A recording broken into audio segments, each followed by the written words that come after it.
तो स्वागत है आप सभी का थिंक टैंक पे। आज हम लोग अवार्ड्स एंड ऑनर्स जो कि करंट अफेयर्स के बहुत ही इंपॉर्टेंट टॉपिक होते हैं उनको डिस्कस करने जा रहे हैं जनवरी 2026 के। इसको हम लोग एमसीक्यू बेस पे डिस्कस करेंगे और उससे रिलेटेड जो भी रिक्वायर्ड इन्फॉर्मेशन होगी वो सब भी डिस्कस करेंगे for all the competitive exams.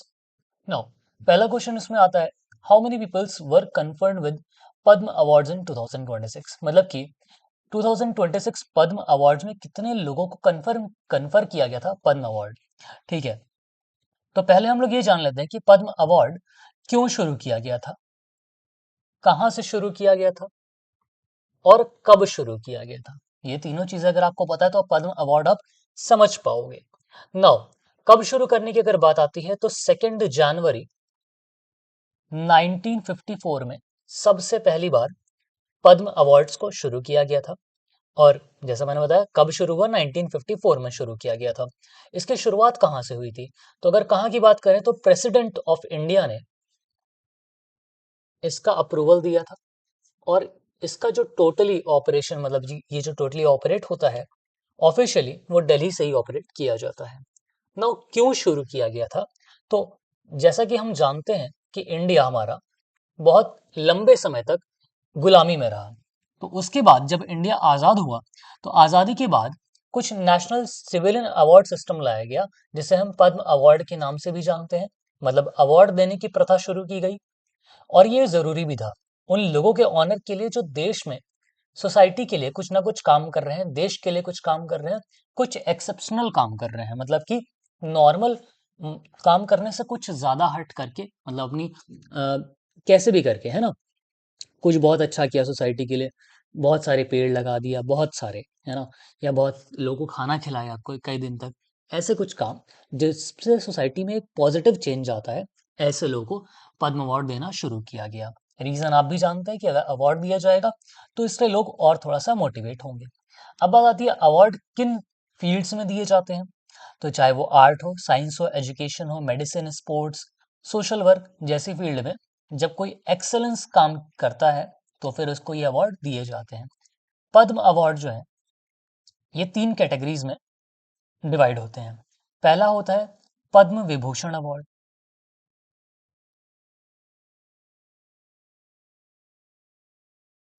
दूसरा होता है पद्म भूषण अवार्ड और तीसरा होता है पद्मश्री अवार्ड। ये 3 तरह के अवार्ड्स होते हैं। मुझे लगता है कि इस टॉपिक में इतनी इंफॉर्मेशन एनफ होगी। आगे की इंफॉर्मेशन हम जब ये टॉपिक दोबारा आएगा तब हम डिस्कस करेंगे। ना अब क्वेश्चन पे आ जाते हैं कि इसमें टोटल कितने लोग 2026 में पद्म अवार्ड मिला। So answer is 131। 3 तरह के अवार्ड्स, पद्म विभूषण, पद्म भूषण और पद्मश्री। टोटल अवार्डीज जो थे वो 131 थे। पद्म विभूषण 5 लोगों को दिया गया, पद्म भूषण 13 लोगों को और पद्मश्री 113 पीपल्स को। इसमें से वुमेन अवार्डीज जो कि इंपॉर्टेंट पॉइंट है 19 थी। पोस्थमस अवार्ड्स 16 लोग थे और फॉरेनर्स या एनआरआई या पीआईओ या ओसीआई होल्डर्स जो थे वो 6 थे। ये था हमारा पद्म अवार्ड का, जिसमें काफी चीजें बात की। नेक्स्ट क्वेश्चन पे आते हैं, who was awarded the Indira Gandhi prize for peace disarmament and development 2025। 2025 के डिसआर्मामेंट मतलब कि ये जो पीस डिसआर्मामेंट डेवलपमेंट के बेसिस पे अवार्ड दिया गया वो किसे दिया गया। ठीक है, तो सबसे पहले हम इसके आंसर पे चलते हैं। Answer is ग्रेसा मैचल। ग्रेसा मैचल, पहले इसमें जो इंफॉर्मेशन दी है, ये प्राइज जो है इंदिरा गांधी मेमोरियल ट्रस्ट के द्वारा दिया जाता है और ये पीस, डिसआर्मामेंट और डेवलपमेंट में कंट्रीब्यूशन किया जाए तो दिया जाता है। गरेशा मैचल जो है एक वुमेन्स राइट एडवोकेट और ह्यूमैनिटेरियन भी थी और ये मोजाम्बिक से थी। लेकिन आप जानते हो कि ये ऐसी ओनली वुमेन है वर्ल्ड में, ऐसी ओनली वुमेन है वर्ल्ड में जो कि 2 डिफरेंट कंट्रीज से बिलोंग करती हैं। 2 डिफरेंट कंट्रीज से बिलोंग करती हैं। एक है मोजाम्बिक जो कि आपने यहाँ पे देखा और दूसरा है साउथ अफ्रीका।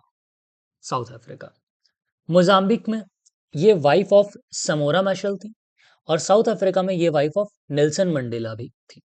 ठीक है, नेक्स्ट क्वेश्चन पे आते हैं।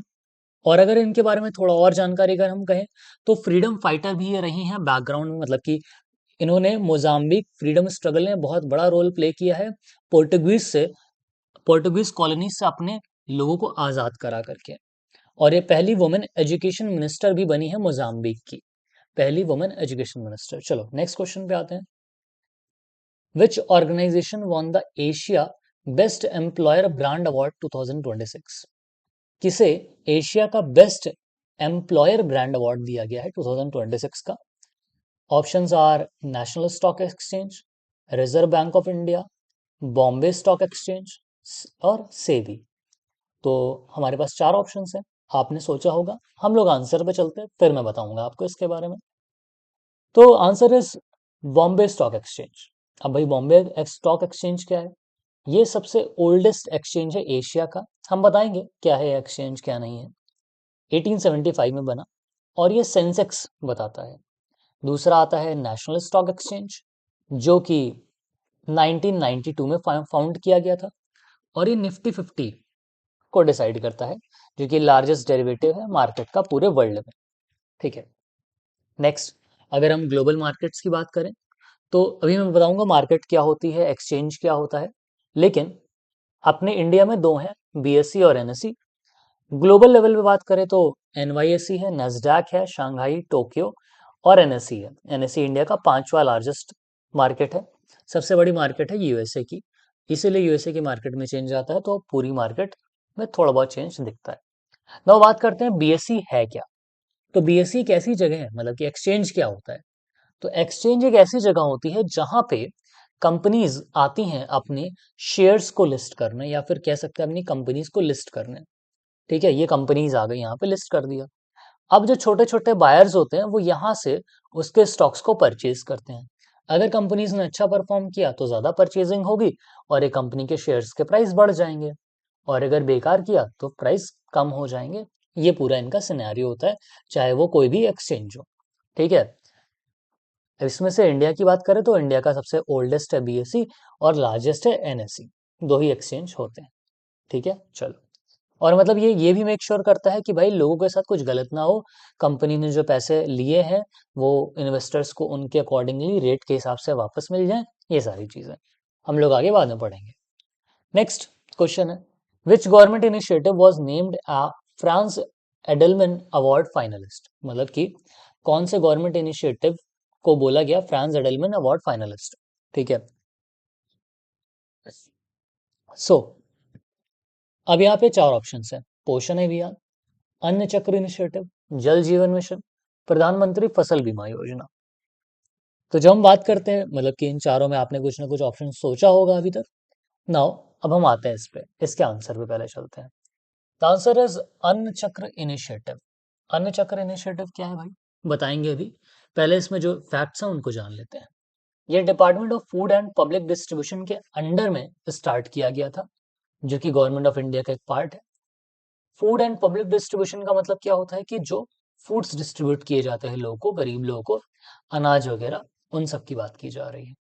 इसका काम क्या है कि ये जो है पब्लिक डिस्ट्रीब्यूशन सिस्टम को एक प्रॉपर तरीके से चला सके, एफिशिएंट तरीके से चला सके। और पर्पस क्या है कि भाई लीकेजेस कम हो, ट्रांसपेरेंसी बने और सप्लाई चेन हमारी और बेटर हो पाए, मैनेजमेंट अच्छा हो पाए। ठीक है, अब मैं तुमको इसको थोड़ा सा सरल भाषा में समझाता हूँ कि भाई देखो, अनाज का स्टॉक आता है, ठीक है, अलग अलग जगह से। क्या होता है कि गवर्नमेंट के पास, गवर्नमेंट के जो अन्न वाले ऑफिसेज होते हैं जहाँ पे स्टोर किए जाते हैं सारे अनाज, वो ऑफिस है। अब यहाँ से अलग अलग जगह पे इनको ये पहुंचाना है। ठीक है, तो किस जगह पे कितनी रिक्वायरमेंट है, ठीक, और कैसे पहुंचाया जाए, ट्रेन से, बस से, कार से या कोई अदर मीन से, कि हमारा कम कॉस्ट आए, कॉस्ट हमारी कम हो जाए और हमारा ट्रांसपोर्टेशन इजी हो जाए, डीले कम हो जाए, है ना, और ट्रांसपेरेंट रहे सारी चीजें। ये काम हमारा अन्न चक्र इनिशिएटिव के द्वारा इंश्योर किया गया है। बाकी तो आप जानते हो सरकार की क्या नीतियां चल रही हैं, कैसे चल रही हैं। ठीक है, कितना सरकार कर रही, कितना नहीं कर रही, ये आप जानते हो। बट यहाँ पे अन्न चक्र इनिशिएटिव ने ये काम किया है कि भाई वो बहुत अच्छा काम कर रहा है, ऐसा बताया जा रहा है यहाँ पे। ठीक है, लीकेजेस कम किए जा रहे हैं। और गरीब लोगों तक राशन टाइम पे पहुंच जाए, ऐसा ये मेक श्योर करने की बात करते हैं। नेक्स्ट क्वेश्चन पे आते हैं। Who receive the UN secretary generals award 2025? किसने UN secretary general award 2025 receive किया? तो हमारे पास चार ऑप्शंस हैं। मेजर स्वाति शांत कुमार, डॉक्टर वंदना शिव, सुरेश रैना या अरुंधति रॉय। आपने आंसर सोचा होगा। नो, मेजर स्वाति शांत कुमार इसका राइट आंसर है। ये ग्लोबल यूएन अवार्ड इनको मिला है। और क्यों मिला है? पहले कौन है देखो, इन्होंने जेंडर इंक्लूसिव पीस कीपिंग का काम किया है। ठीक है। सुप्रिया साहू यूएनईपी चैंपियन है अर्थ 2025 की for climate resilience and ecosystem restoration. Jinali Modi UNEP young championship of 2025 for economy innovation, sustainable circular economy innovation के लिए। ठीक है, इस तरह से हमारे पास कई अवार्डीज के बारे में बताया गया है। नाउ द पॉइंट इज कि इनको क्यों दिया गया है, क्योंकि ये जेंडर इंक्लूसिव पीस कीपिंग की बात करती हैं, इन्होंने कुछ ऐसा किया है। लेकिन बहुत ज़्यादा इसमें डीप में जाने की ज़रूरत नहीं है। आपको बस इस क्वेश्चन में ये रिमेंबर रखना है कि यूएन सेक्रेटरी जनरल अवार्ड 2025 इनको मिला है बस। चलते हैं नेक्स्ट क्वेश्चन पे। Which series won the global Golden Globe for best limited series 2026? कौन, किसे ये सीरीज मिली है? So first one is the Crown, Adolescence, Succession, the White Lotus. ये चार सीरीज यहाँ पे दी गई हैं और इनमें से किनको ये मिली है? The answer is Adolescence. Adolescence series को Golden Globe for best limited series 2025 का अवार्ड दिया गया है। नाउ इसकी अगर बात करें तो ये सब बड़े फैक्चुअल क्वेश्चन है भाई, किसी को अवार्ड मिला किसी को नहीं मिला, बड़े फैक्चुअल है। इसमें आपको बहुत ज्यादा कॉन्सेप्ट तो है नहीं इसमें, तो आप बस इतना जान लो कि इससे रिलेटेड और क्या क्या फैक्ट्स है। तो रिसेंट यूएन अवार्ड्स जो इंडियन को मिले हैं लेट 2025 या अर्ली 2026 मतलब जनवरी में, तो चार Golden Globes including best limited series. तो देखो, बेस्ट पॉडकास्ट का मिला Amy Poehler, Good Hang with Amy Poehler के लिए। बेस्ट एक्टर का मिला है वैगनर मोरा, फर्स्ट ब्राजीलियन विनर है ये। ठीक है। इंडियन प्रेजेंस प्रियंका चोपड़ा और जोनस ने प्रेजेंट किया। और awards by Hollywood Foreign Press Association for film TV and podcast इन्होंने दिया। ठीक है। नाउ ये बहुत ज़्यादा इंपॉर्टेंट नहीं था, बट हाँ आपको ये याद रखना है, ये बहुत ज़रूरी है आपके लिए। एडोलेसेंस को गोल्डन ग्लोब अवार्ड मिला है। Next, which Indian film was among the 5 film eligible for best picture at the 98th academy award 2026? तो आप देख के ही बता सकते हो कि इन चारों में से RRR, कंतारा, बाहुबली, दृश्यम 2, इसे सबको पता है कि कंतारा को अवार्ड मिला है। नाउ कंतारा को अवार्ड मिला है। बाकी एलिजिबल इंडियन फिल्म्स कौन कौन सी थी? तन्वी, महाअवतार नरसिम्हा, टूरिस्ट फैमिली, सिस्टर मिडनाइट। बाकी टोटल 201 फिल्म एलिजिबल थी बेस्ट पिक्चर के लिए। और 98th एकेडमी अवार्ड जो है वो 2026 में किया गया। नाउ अब यहाँ पे आपको इससे ज्यादा कुछ भी याद करने की जरूरत नहीं है, जितना बताया है that is enough. Next question इस टॉपिक से, दैट इज एनफ। नेक्स्ट है, who became the second youngest inductee into the Songwriters Hall of Fame in 2026?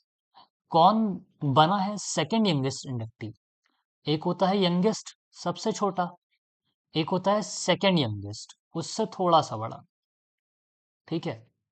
तो भाई सेकंड यंगेस्ट बनी है टेलर स्विफ्ट और यंगेस्ट है बिली एलिश। देखते हैं। Taylor Swift is the second youngest and Billie Eilish is the youngest.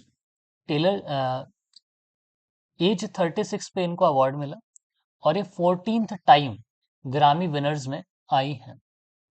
Taylor Swift became second youngest और youngest जो थे वो बिली एलिश थे 35 ईयर्स के, इनकी एज 36 है इसलिए। Next, which contingent won the best marching contingent at the Republic day parade? देखो, अब यहाँ पे रिपब्लिक डे परेड पे बेस्ट मार्चिंग कंटिजेंट किसे मिला अवार्ड? तो इंडियन नेवी को वो अवार्ड मिला है। Indian navy.